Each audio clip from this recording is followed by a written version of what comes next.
Welcome to Kaz Talk, everyone. Listening and speaking, or speaking and listening.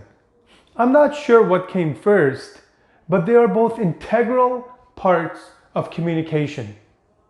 When you listen, you can build better relationships, and you can even solve problems. And when you speak, you can get what you want. And in this talk, I'll share an example of both. And by the end, I will inspire you to communicate with courage. You see, when it comes to listening, a lot of people listen only to respond. I mean, when you're speaking, they're already formulating an answer in their head to respond back to you. And that's when they completely don't listen to what you're trying to say. And that's where disengagement happens.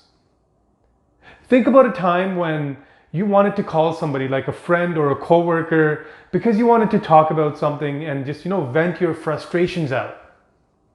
And the moment you were done telling them like the first sentence or whatever the issue is, they were so quick to pounce right back at you with a bag full of solutions like, oh, you should do it like this, or it should be done that way, this is wrong, I did it like this, and so on and so forth. And you just think to yourself like, you haven't even listened to what I'm trying to say here. Has that ever happened to you? Now think about how many times you've done that to somebody else. You see, when you listen, you must listen to understand. You must listen like you're listening to music, waiting to hear what's going to come next. And when you listen like that, you can even solve problems. Let me share an example. My wife Bushra just moved to Canada over a year ago. And I knew that when she was going to come here, she wasn't going to be moving in just with me. She was going to be moving in with my mom as well, because my mom lives with us. And as loving, sweet, caring my mother is, I knew that there were going to be some times, some days where the mother-in-law and the daughter-in-law were going to clash. Like there was going to be a disagreement, which was going to cause commotion. And one day it happened. Bushra was extra quiet this day. And I just could feel the tension in the air. So I decided to ask her, like, what's wrong? At first she was reluctant to tell me, not knowing how I would react. But I kindly encouraged her to speak her mind. And so she did. With a tear trickling down her cheek, she expressed what the problem was. I empathetically kept asking her open-ended questions and allowed her to really speak her mind. And she did that. Sobbing, crying, tear after tear, she poured her heart out to me. Until finally, the crying completely stopped. And she wiped her tears, got energized, and she said, honestly, I've been overreacting this whole time. This is really not that big of a deal. I'm sorry for putting you through this. Thank you for being such a good listener.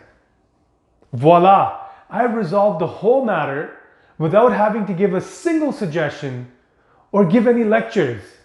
All I had to do was listen. Now imagine if after she told me what the problem was, I was quick to pounce on her like, you're overreacting, it's really not that big of a deal, why are you making it a problem? You need to relax and calm down. Imagine what would have happened then. Nothing good, I tell you. But instead, I became a hero because I decided to listen. And the whole problem was solved. Now, that was a little bit about listening. Let's talk about speaking. When you speak properly with a purpose, you can get what you want. And here's a tip when asking for what you want. When asking for what you want, back it up with a reason, because a reasoning will give you leverage to get it. Now remember this, only you know what you want, so don't ask people like, should I ask for this or should I say this? Because they're going to talk about their own experience and their own failures, which may discourage you. Only you know what you want. And if you don't ask, you don't get. Here's an example. I once got a speeding ticket. I wasn't happy about it, so I decided to fight it. When I was driving to the courthouse, when I actually got there, and as I was walking to the courtroom, I was just hoping that the police officer does not show up. Because when the police officer does not show up, your ticket automatically gets dropped. So as I entered into the courtroom, I scoped the whole courtroom wall to wall, and I did not see the police officer. Yes, I thought to myself, my ticket is now going to get dropped. I happily sat down, looked up, and boom, police officer was sitting right there in front of me. Oh boy, I thought to myself, I'm going to have to pay for this ticket. Fortunately for me, the prosecutor just then announced recess. And I took that opportunity to rush over to the police officer and I introduced myself. Officer, hi, it's Kaz Haidari. Remember, you gave me a speeding ticket. I must have, he said.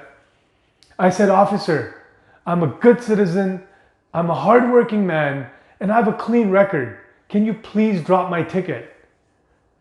Well, you were speeding, so you must pay the fine, is what the officer said. That's when I looked him dead center in the eye, and I was like, officer, if you can find the goodness in your heart to drop my ticket, I know God will repay you tenfold. I'm a civil citizen, I'm a hardworking man, and I have a clean record. And if you can please drop my ticket, I will be forever grateful to you. He asked me to go have a seat, and I did that, not knowing what was going to happen. After a while, the prosecutor announced my name, and he said, Kaz Haidari, your officer has decided to drop your ticket, you're good to go home. I thanked him profusely. I got what I wanted because I asked for it. Now imagine if I went around asking people like, hey man, should I go to the courthouse and ask an officer to drop my ticket? Would you think that would work? They probably would have been like, no, you can't walk into a courthouse during trial and ask an officer to drop your ticket. It can't be done, it's impossible. Well, guess what? I did it and I succeeded because I asked for it. If you don't ask, you don't get. People, listening and speaking are vital, integral parts of communication. And if you do them correctly, you will build better relationships, you will solve problems, and you can and you will get what you want. It will also shape you up as a leader. Just remember this. In order to be heard, because everybody's got an opinion, everybody likes to talk, but in order to be heard, you must first be willing to listen. And if you do all this, then you will communicate with courage. This is Kaz Haidari from my channel Kaz Talk, and if you're looking to be motivated, inspired, and uplifted, then go ahead and hit that subscribe button and look forward to my upcoming videos. Thank you.